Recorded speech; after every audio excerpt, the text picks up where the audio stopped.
Hello friends, स्वागत है आपका एक बार फिर से आपके अपने लीगल चैनल सोच पर प्रहार में। मैं हूं एडवोकेट सनी शर्मा और आज के इस वीडियो में हम मेंटेनेंस केस पर बात करने वाले हैं। दोस्तों, मेंटेनेंस केस में एक स्टेज ऐसी आती है जहां पर दोनों पक्षकारों को रजनेश वर्सेस नेहा का जो एफिडेविट है, यानी एसेट्स और लायबिलिटीज का जो एफिडेविट है, वो फाइल करने के लिए कहा जाता है।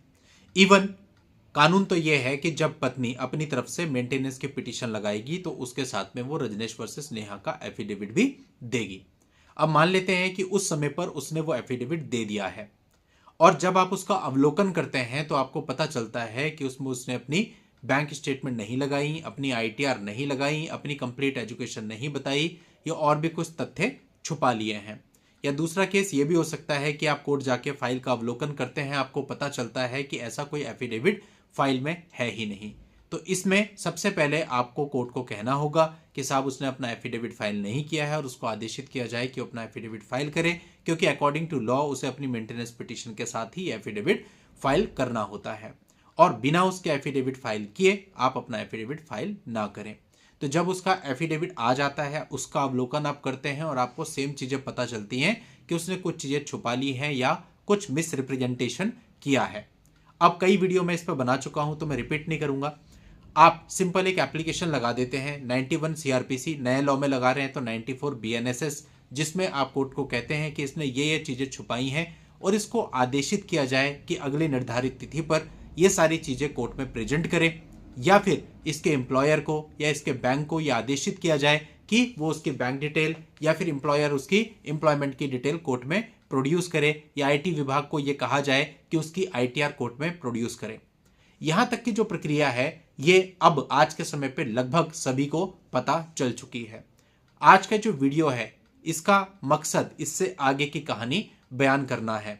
अब बहुत से लोगों का यह प्रश्न आता है कि सर, हम जब 91 सीआरपीसी या 94 बीएनएसएस का एप्लीकेशन देते हैं तो पत्नी पक्ष हमारी एप्लीकेशन को रिसीव करता है और उसके बाद उसका जवाब देता है। कुछ मामलों में काफी 150 निकाल देता है, जवाब ही नहीं देता है।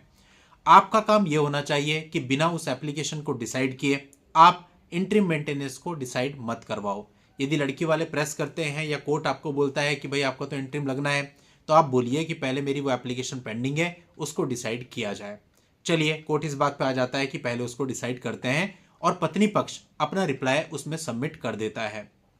अब काफी सारे लोगों की क्वेरी रहती है कि साहब उसने अपने एफिडेविट के साथ तो अपनी बैंक स्टेटमेंट लगाई नहीं थी, लेकिन जब उसने हमारी एप्लीकेशन का जवाब दिया 91 या 94 बीएनएसएस की, तो उसके साथ में उसने अपनी बैंक स्टेटमेंट लगा दी, अटैच कर दी, या फिर उसने अपनी जो इनकम टैक्स रिटर्न्स थी वो अपने एफिडेविट में तो नहीं लगाई थी लेकिन अपने रिप्लाई के साथ अटैच कर दी। तो ऐसे में अब आगे क्या होगा?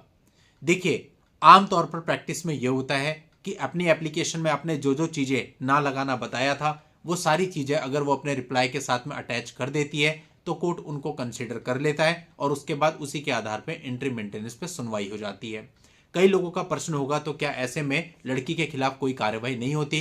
तो प्रैक्टिस में ऐसी कोई कार्रवाई नहीं होती अगर वो 91 के रिप्लाई के टाइम पे भी अपनी वो सारी चीजें पेश कर देती है जो उसने एफिडेविट के टाइम पर पेश नहीं की थी। अब यहां पर एक परिस्थिति और बन जाती है। फॉर एग्जाम्पल, ऐसी कोई एप्लीकेशन जो आप देते हैं उसमें आपने उसके 5 डॉक्यूमेंट बताए जो कि उसे एफिडेविट के साथ लगाने थे और उसने नहीं लगाए, लेकिन जब वो आपकी एप्लीकेशन का रिप्लाई देती है तो उन 5 में से 2 डॉक्यूमेंट तो लगा देती है लेकिन बाकी के 3 डॉक्यूमेंट नहीं लगाती है। अब दोस्तों, ऐसे में 91 सीआरपीसी या 94 बीएनएसएस की एप्लीकेशन के डिस्पोजल के लिए आर्ग्यूमेंट होते हैं पत्नी पक्ष की तरफ से रिप्लाई आने के बाद।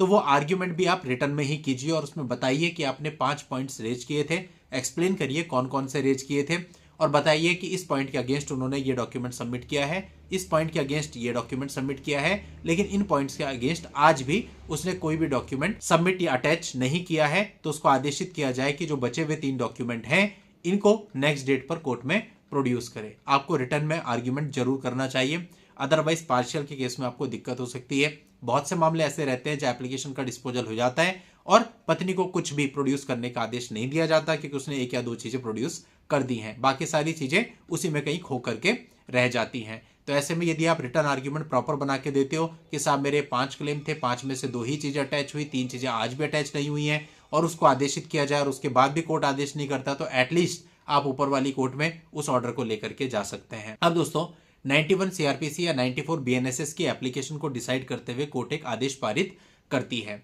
अगर ये आदेश फैमिली कोर्ट पारित करती है तो इसकी अपील या रिवीजन आप हाई कोर्ट में करेंगे, और यदि ये ट्रायल कोर्ट या मैजिस्ट्रेट कोर्ट करती है तो आप इसकी अपील या रिवीजन सेशन कोर्ट में करेंगे।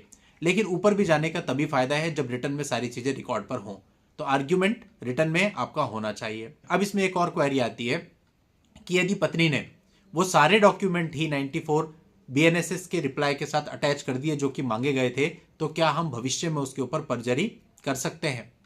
देखिए दोस्तों, परजरी का जो स्कोप होता है, जिन लोगों ने करी है उन्हें पता होगा, पत्नी के अगेंस्ट बहुत ही वीक होता है। मतलब करते थे वो, लेकिन जनरली पत्नी के खिलाफ कोई ऑर्डर नहीं होता।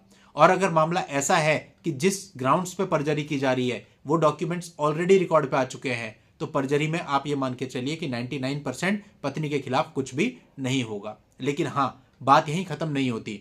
इसके बाद इंटरिम लगने के बाद पत्नी का क्रॉस एग्जामिनेशन होता है। अगर क्रॉस एग्जामिनेशन में ऐसा कुछ निकल के आ जाता है तो अगेन उसके बिहाफ पे आप परजरी फाइल कर सकते हैं। तो दोस्तों ये कुछ ऐसे क्वेश्चन है जिसमें आम आदमी उलझा हुआ है, उसको समझ में नहीं आ रहा क्या होगा कैसे होगा। इसलिए वीडियो मैंने आपके लिए बनाया क्योंकि पिछले कुछ दिनों से लगातार इस प्रकार की क्वेरीज आ रही थी। उम्मीद करता हूं आपको पूरी बात समझ में आ गई होगी। आज के इस वीडियो में इतना ही। नेक्स्ट वीडियो में नई जानकारी के साथ मैं आपसे फिर मिलता हूं। तब तक के लिए goodbye and thank you for watching. Take care.